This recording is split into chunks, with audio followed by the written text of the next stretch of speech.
application review, business review, investment, lifestyle, social politic.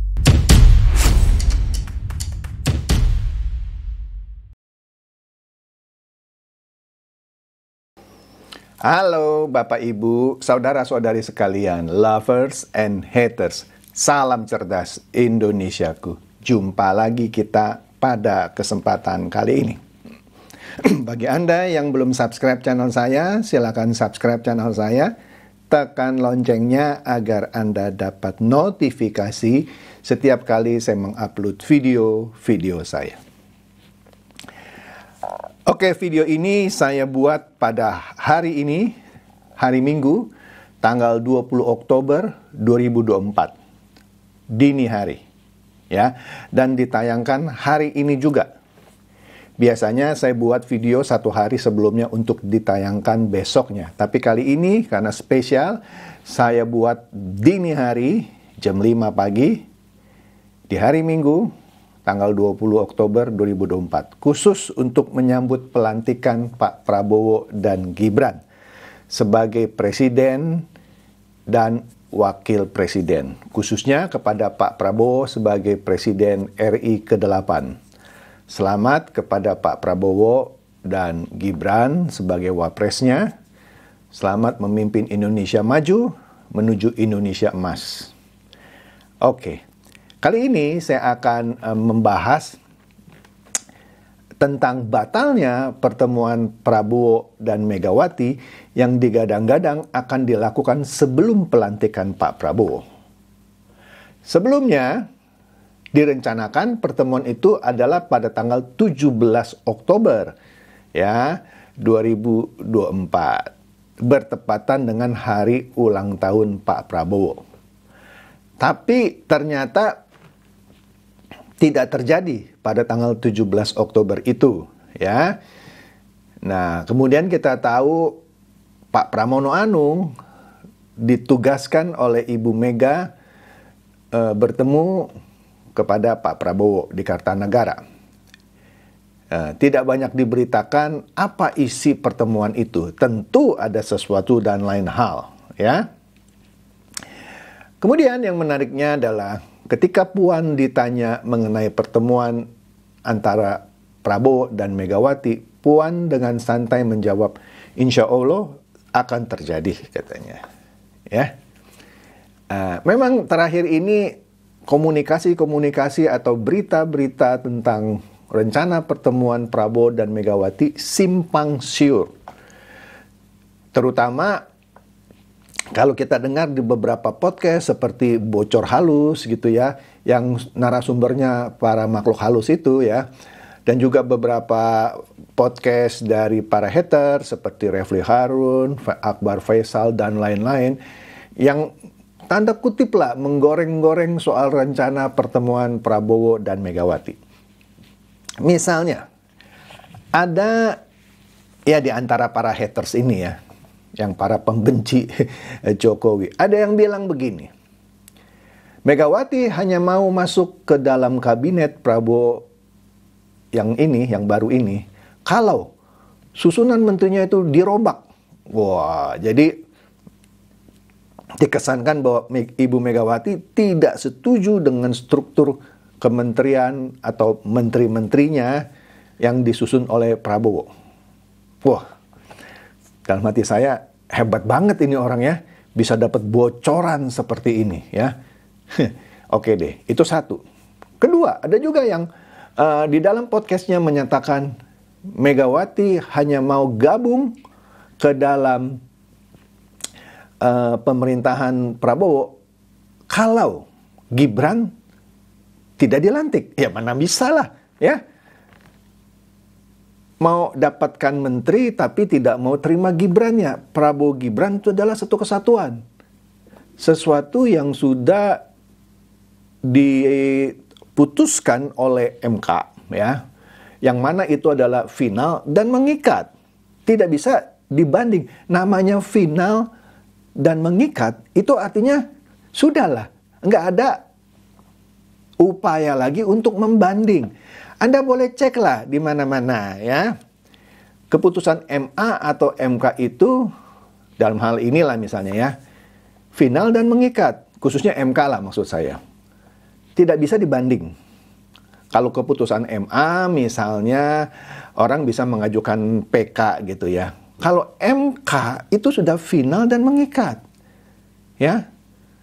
Nah, tapi ya kita sudah tahu juga ya, sudah ada upaya dari PDIP sebelumnya yang dipimpin oleh Profesor Gayus Lumbun untuk menggugat keabsahan Gibran sebagai wakil presiden terpilih. Mohon maaf, ini menurut saya memberikan contoh pendidikan politik yang tidak baik. Kenapa? Lah, sudah jelas keputusan MK itu final dan mengikat. Artinya tidak bisa dibanding. Apalagi digugat lagi di PT UN yang notabene statusnya itu di bawah MK. Ya bisa saja orang berpendapat, lah kan hakim punya independensi, ya. Ya. Iyalah.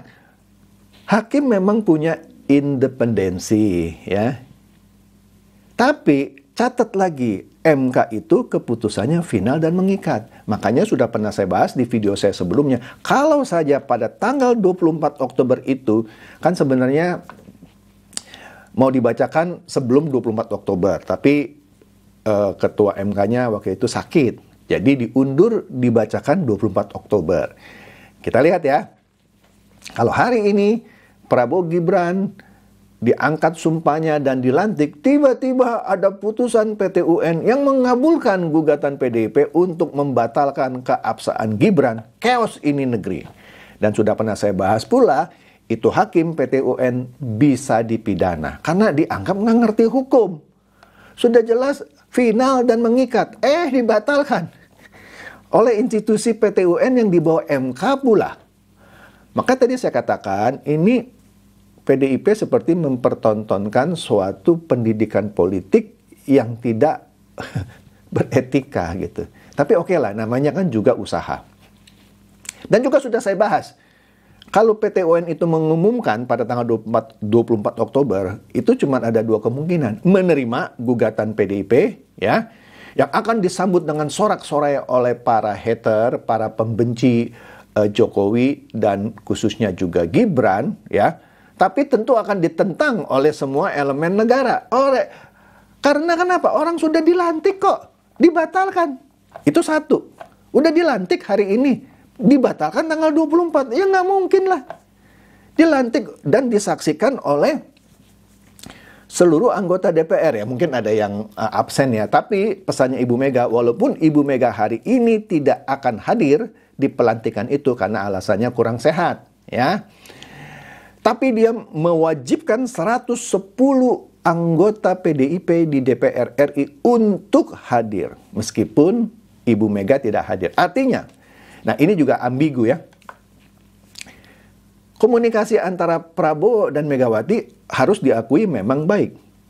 Oleh karena itu, Ibu Mega punya komitmen meskipun dia tidak hadir, dia memerintahkan 110 anggota DPR RI dari PDIP harus hadir.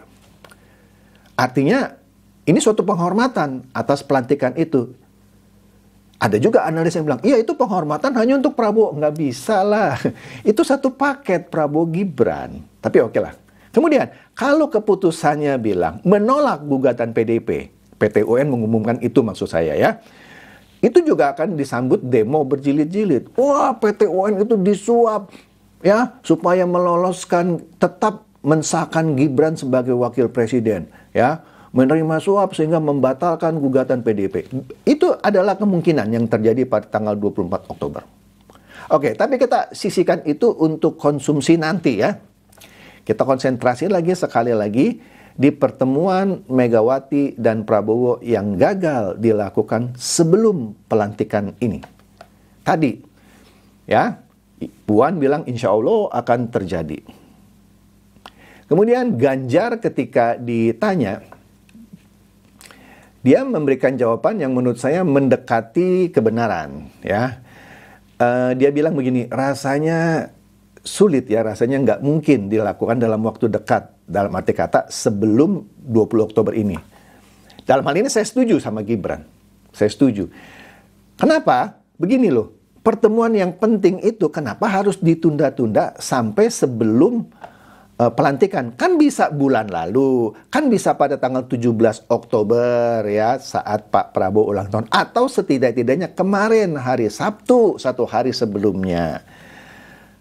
Tapi ya kita sudah tahu, pada saat pengumuman calon menteri dan calon wakil menteri, itu hanya 2 orang yang orang bilang tanda kutip merepresentasikan PDIP walaupun tidak formal. Kenapa? 1, ada Budi Gunawan dan ST Burhanuddin yang sekarang ini sebagai Jaksa Agung. Budi Gunawan memang bukan anggota PDIP, dia tidak punya KTA PDIP. ST Burhanuddin juga tidak punya KTP PDIP, walaupun adiknya atau kakaknya lah ya, saya lupa ya, TB Hasanuddin, itu kader PDIP, politikus senior PDIP.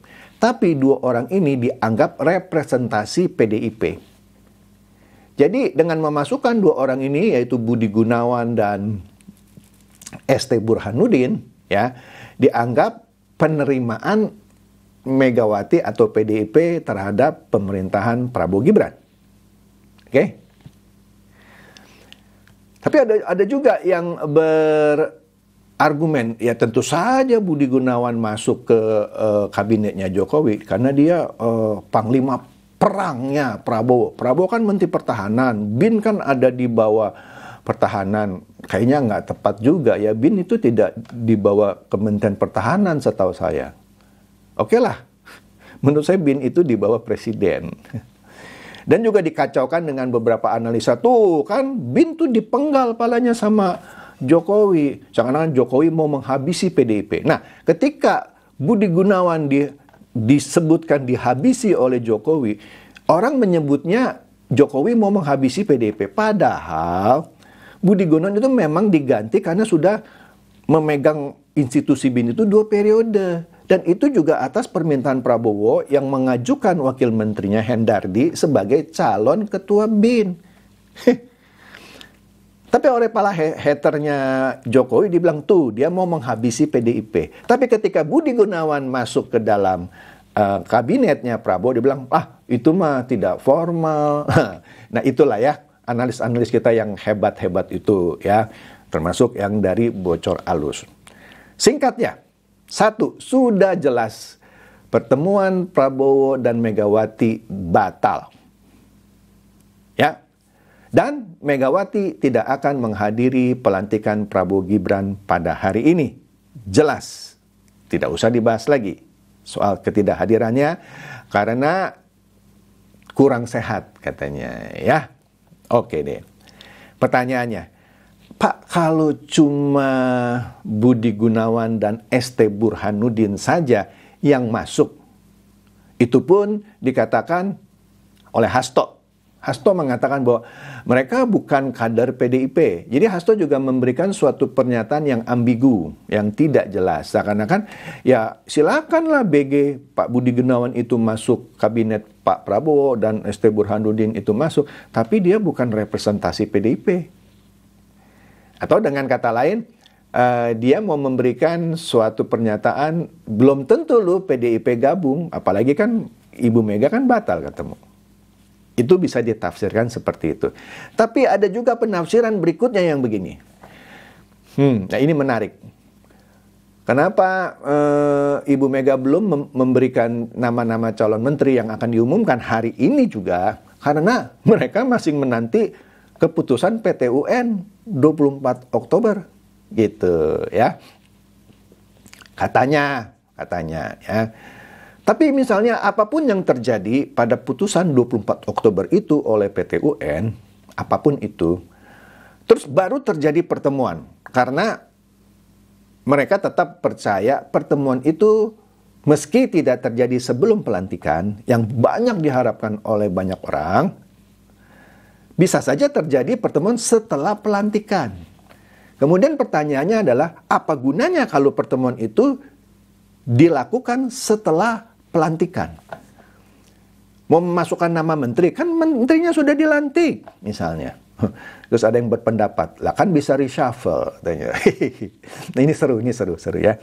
Jadi kalau sampai nanti terjadi pertemuan, kemudian terjadi reshuffle, ya itu mungkin resiko dari menteri-menteri atau wakil menteri yang sekarang ini dilantik. Ya kita boleh saja mendengar analisa-analisa ini, tapi hasilnya akan kita lihat nanti ya. Kalau pertemuan Prabowo dan Megawati terjadi setelah pelantikan. Tapi kalau di mata saya, boleh dong saya berpendapat, karena kan semua analisa belum tentu benar ya. Kalau analisa saya adalah begini.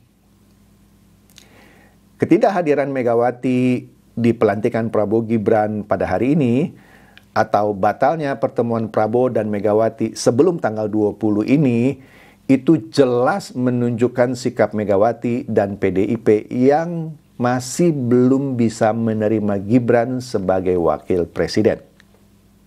Jelas itu. Dan juga menunjukkan sikap Megawati dan PDIP yang benar-benar tidak lagi sejalan dengan Jokowi. Itu sudah pasti. Jadi batalnya pertemuan itu dan tidak hadirnya Megawati itu sekaligus menunjukkan sikap itu. Ya, menunjukkan sikap itu. Dan kita tahulah Ibu Mega ketika dia pernah merasa tanda kutip dibohongi oleh Pak SBY, dendamnya sampai sekarang tidak habis-habisnya, ya. Nangkap ya maksud saya ya. Nah, dan itu juga dipertunjukkan kepada Jokowi, ya. Dan itu sudah jelas. Jadi poinnya adalah ya sudah, show must go on, pelantikan tetap harus terjadi pada hari ini.